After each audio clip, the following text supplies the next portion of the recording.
Olá, meus amigos, muito bom dia, que Deus abençoe a todos vocês que têm crido na palavra de Deus.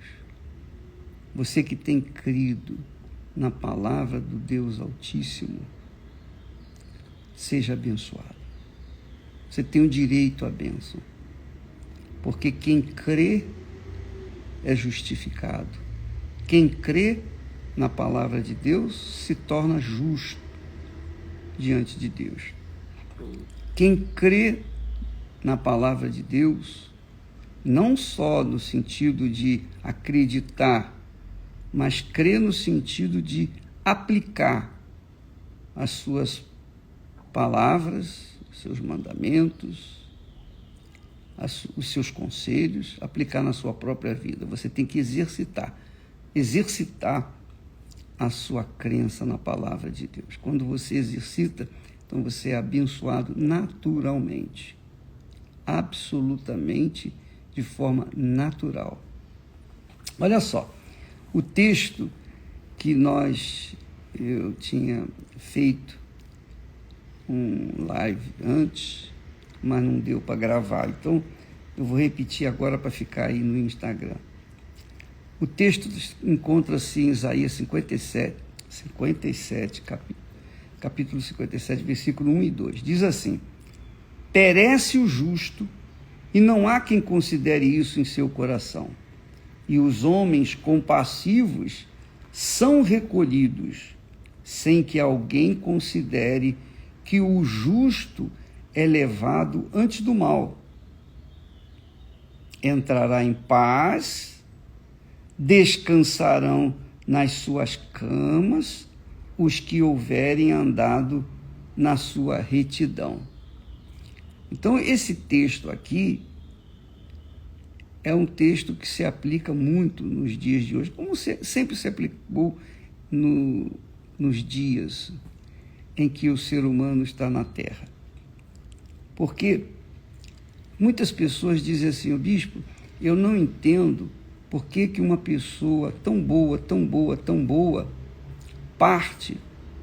morre, enquanto tantos maus vivem longos anos e vivem na algazarra, na bagunça, na baderna. Como é que pode? Isso não é justo. Deus não é justo? É justo. Por que uma pessoa tão boa, jovem, morre prematuramente, enquanto os maus, os perversos, ficam fazendo males aí às outras pessoas que estão vivendo? Então, as pessoas têm uma visão distorcida da visão de Deus e dos projetos de Deus. Por isso que é bom você entender a palavra de Deus, é bom você compreender bem a palavra de Deus, para que você saiba como Deus avalia a cada um de nós. Qual é o critério que Deus usa para salvar uns e deixar a maioria perecer. Mas aqui ele fala, o profeta fala que o justo perece tanto quanto o injusto. Mas quando o justo perece, não há quem considere isso no coração.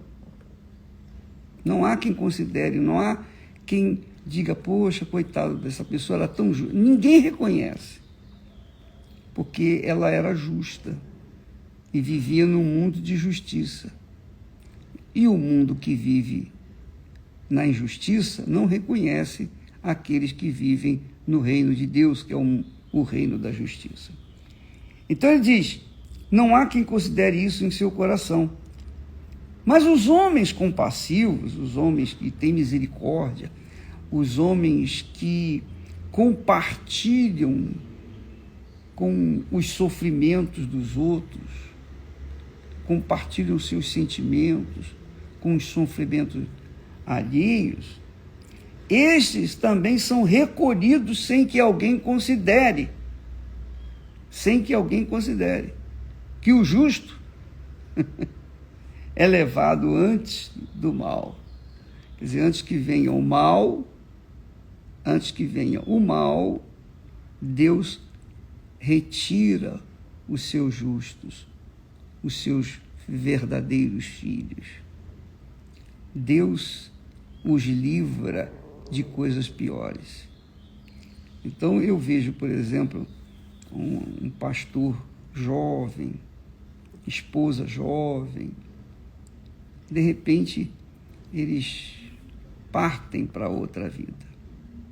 E muita gente fala, poxa, coitado, mas por que Deus levou tão jovem, tão... A morte para os que creem em Deus não é uma punição, não é uma penitência. A morte para nós é vida. Jesus disse assim, quem crê em mim, como diz a Escritura, do seu interior fluirão rios de água viva, rios de água viva. Então, quem morre, essa água viva não termina nunca. Ela continua jorrando, só que no outro lugar, no outro nível, no reino dos céus. E ele disse assim, quem crê em mim, ainda que morra, viverá. São palavras que saíram da boca de nosso Senhor Jesus Cristo.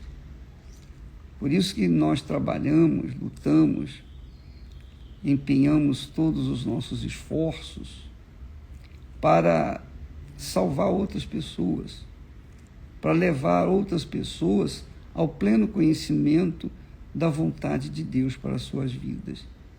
Porque uma vez a pessoa conhecendo a verdade e seguindo-a e praticando-a, essas pessoas, quando partem desse mundo, partem para uma vida infinitamente melhor e eterna, não uma vida passageira.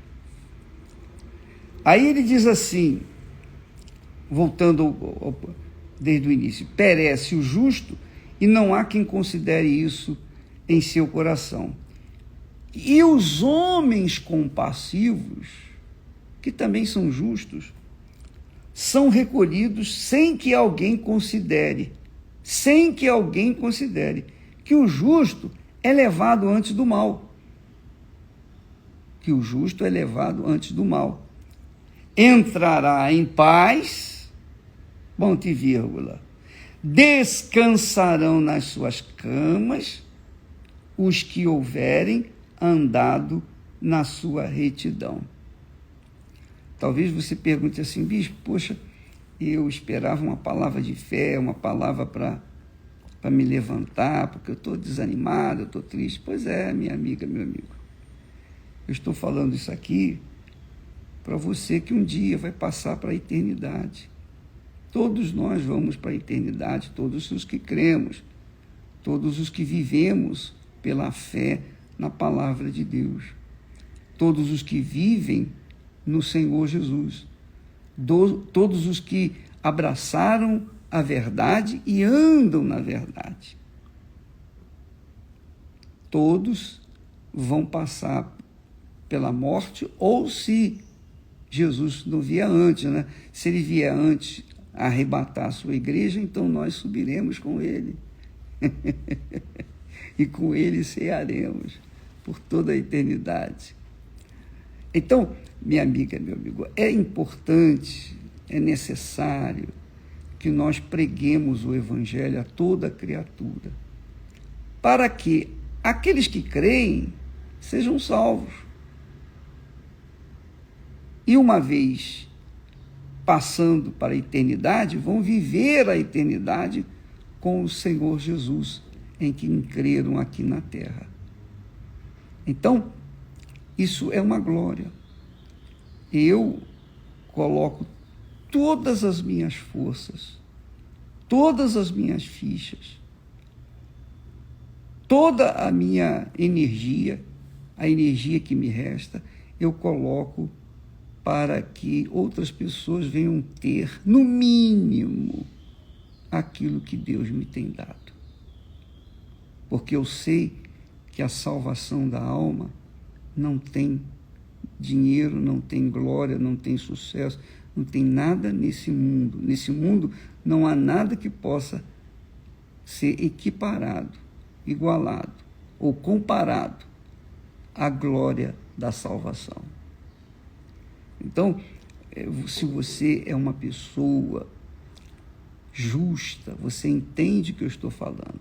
Se você é uma pessoa de Deus, se você teve um encontro com Deus, se você nasceu da água e do Espírito Santo, se você experimentou o gozo do mundo vindouro, com certeza você me entende e sabe que todos os nossos esforços juntos farão com que outras pessoas também tenham, no mínimo, o que nós temos, que é a salvação eterna. Só o Espírito Santo para convencer uma pessoa, não é? Só Ele para fazer com que nós venhamos nos converter, deixar a vida de pecados e viver uma vida de justiça. Só Ele. E Ele sabe, Ele conhece bem os corações, Ele sabe muito bem aqueles que, embora estejam ainda no pecado, mas têm dentro de si, carregam dentro de si o sentimento de viverem na justiça.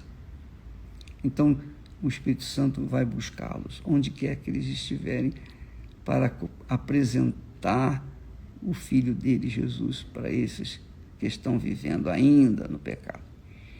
Mas é isso, todos os nossos esforços são colocados para ganhar, pelo menos, no mínimo, mais uma pessoa, mais uma alma para o Senhor Jesus.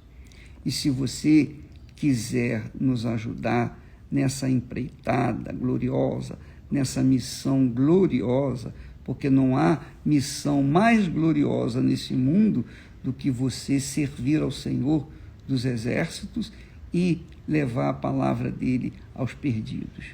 E se você quiser nos ajudar, você quiser cooperar, você pode ajudar com as suas ofertas, você pode ajudar com os seus dízimos, com os seus votos, com as suas orações, com os seus jejuns, tudo que você puder fazer, tudo que você puder fazer junto conosco para alcançar as pessoas perdidas, com certeza você terá o seu galardão nos céus tão imenso quanto o meu. Eu espero, eu creio. Então, é assim que nós entendemos quando um justo perece. É assim que nós entendemos quando a pessoa é da fé, vive uma vida regrada, santa, honesta, direita, e de repente ela parte desse mundo. E aí as pessoas dizem, poxa, Deus não é justo, porque poxa, essa pessoa era tão boa, tão bacana, como é que ela foi tão jovem, tão precocemente? Mas Deus remove, o texto aqui diz assim, que Deus recolhe, como o homem recolhe os frutos da terra e deita fora o que não presta, o joio, ele recolhe o trigo. Deus também recolhe os justos desta terra antes que lhe venha o mal. Antes que lhe venha o mal. Portanto, é motivo de gozo, de felicidade, de riso, de festa, quando o justo morre, porque ele aí vai começar a vida dele de verdade, de fato e de verdade. Não se esqueça, Jesus disse, aquele que crê em mim, ainda que morra, viverá. E Deus abençoe você. E que esse entendimento esteja permanentemente dentro do seu ser, para que você nunca se esqueça que a nossa vida, a sua vida, é apenas uma passagem por essa terra. Tá bom? Deus abençoe em nome do Senhor Jesus. Amém.